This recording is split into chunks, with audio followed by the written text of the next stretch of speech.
અને બાપુ દેહળ ગાયકામાં જેલેથી હટ રાજાની પાસે જાય છે મેલા ઓલા લોકોને અટકાવે છે ઊભી રાખ તમે જાઓ માં નહીં મને કયો રાજાને મળવું છે રાજાજી નો જેલેથી હજી આવ્યા જ છે મેલે અને અવાજ સાંભળી દે રાજા કટ દાદરા ઉતરે કે આવવા દઉં અને દેહળ આવે છે ત્યારે એટલું કે બાપજી તમારી પાસે બધા નોકરી લેવા માટે આવે છે આવ્યો પટો હું તમને આ નોકરી દેવા માટે આવું છું બાપજી મારે નોકરી નથી કરવી પણ દેહળ વાત તો એટલી ને મને કોઈ કાન ભંભરે અને મારે મેલેથી જેલે ધક્કો ખાવો પડે બસ બાપ એટલી જ વાત કે તમારે મેલેથી જેલે ધક્કો ખાવો પડે મારા દ્વારકાધીશને ઠેઠ મારી નોકરી કરવા માટે જે થયું હતું ને બાપી દ્વારકા વાળો કર્યું થોડી વાવમાં જે થયું હતું ને બાપ એ દ્વારકા વાળાએ કર્યું આપણાથી બાપ થાય નહીં મારે હવે કેવું છે બાપજી અને મારી નોકરી કરવા માટે આવતો હોય બાપ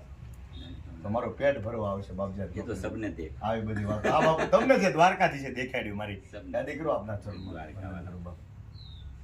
બોલા ભી